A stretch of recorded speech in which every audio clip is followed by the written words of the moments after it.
8 আৰু 9 ডিচেম্বৰত অনুষ্ঠিত হৈ যায় নৱম আড্ডা চুটি ছবি মহোৎসৱ। দেশ বিদেশৰ বিভিন্ন বাচক বনীয়া ছবিৰে সজোৱা মহোৎসৱটিয়ে আকৰ্ষণ কৰিবলৈ সক্ষম হয় চলচ্চিত্ৰ প্ৰেমীসকলক।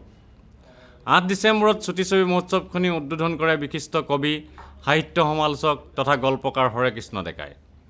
বন্তি প্ৰজ্বলনেৰে শুভাৰম্ভ কৰা মহোৎসৱখনিত শ্ৰী ডেকাই কয় যে চুটি ছবিৰ এখন বিশাল জগত আছে, যিখন জগত অসম তথা উত্তৰ পূব ভাৰতৰ বাবে এতিয়াও বহু ক্ষেত্ৰত অজনা হৈ আছে। কিন্তু আড্ডাই এই ক্ষেত্ৰত লোৱা পদক্ষেপক তেওঁ আদৰণি জনায়। শ্ৰী ডেকাই আৰু কয়, আড্ডা চুটি ছবি মহোৎসৱ আজি 9 বছৰত ভৰি দিলে। কাৰণ অনুষ্ঠীয়াকৈ তেখেতসকলৰ প্ৰচেষ্টা আৰম্ভ হৈছিল, ইতিমধ্যে তেওঁলোকে কৈছে।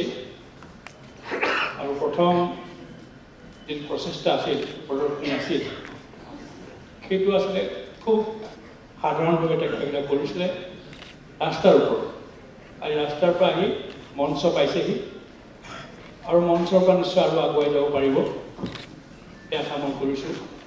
নৱম আড্ডা চুটি ছবি মহোৎসৱৰ 3জনীয়া বিচাৰকৰ অন্যতম চলচ্চিত্ৰ সমালোচক মনোজ বৰপূজাৰীদেৱে কয় যে আমাৰ ইয়াত ছবি নিৰ্মাতাৰ সংখ্যা বাঢ়িছে যদিও ভাল ছবি নিৰ্মাণৰ সংখ্যা তেনেই নগণ্য।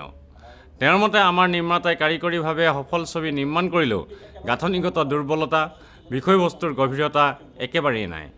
সেয়ে প্ৰায়বোৰ চলচ্চিত্ৰৰ চিত্ৰনাট্যবোৰ দুৰ্বল হৈ পৰে। আচলতে আড্ডাৰ উৎসৱৰ আয়োজকসকলক আমি অভিনন্দন জনাব লাগিব যে তেওঁলোকে কোনো পৃষ্ঠপোষকতা চাবলৈ গ'লে চৰকাৰৰ ফালৰ পৰা বা এনেকুৱা প্ৰতিষ্ঠানৰ ফালৰ পৰা বিশেষ সহায় সুযোগ সুবিধা নোপোৱাকৈ ইমানখিনি আহি আছে। তেওঁলোকে এটা পৰিৱেশ তৈয়াৰ কৰি দিছে আৰু তেওঁলোকে বাছি দিছে 3টা ফৰ্মেট: চুটি ছবি, ডকুমেণ্টাৰী আৰু এনিমেশ্যন, যিকেইটা ক্ষেত্ৰত খুব সহজে আৰু ব্যাপকভাৱে পৰীক্ষা নিৰীক্ষাত ফল আছে। কাৰণ ইয়াত বাজেট কম থাকে, সোনকালে কামটো কৰিব পাৰি, যিকোনো মানুহে পটককৈ এইটো কামটো কৰিব পাৰে। আজিকালি ডিজিটেল যিটো উদ্ভাৱনৰ যিটো যুগ পৰিছে, তাত আমাৰ কাৰণে গোটেই টেকন'লজি আৰু বেছি সহজসাধ্য হৈছে, সহজলভ্য হৈছে। সেইখিনি আমি যদি ব্যৱহাৰ কৰি যদি আৰু আগবাঢ়িব পাৰোঁ, তেতিয়াহ'লে নিশ্চয় আমি ভাল ফল আশা কৰিব পাৰিম।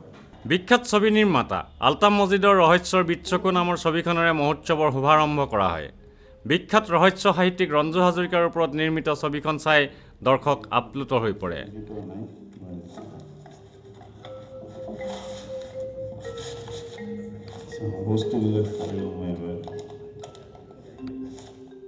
9 ডিচেম্বৰৰ দিনত potential of independent film in north east India শীৰ্ষক এখনি আলোচনা চক্ৰ অনুষ্ঠিত হয়। সন্ধিয়ালৈ কলকাতাৰ বিখ্যাত চুটি ছবি নিৰ্মাতা শ্যামল কৰ্মকাৰৰ গোল নামৰ ছবিখনৰ বিশ্ব প্ৰিমিয়াৰ হয়। অনুষ্ঠানৰ শেষলৈ আড্ডা চুটি ছবি মহোৎসৱত অংশগ্ৰহণ কৰা চুটি ছবি নিৰ্মাতাসকলক এখনকৈ মানপত্ৰ দিয়া হয় আৰু প্ৰতিযোগিতা শিতানৰ পুৰস্কাৰসমূহ বিতৰণ কৰা হয়। চেণ্টিনেল নিউজৰ হৈ সুশান্ত দাস, গুৱাহাটী।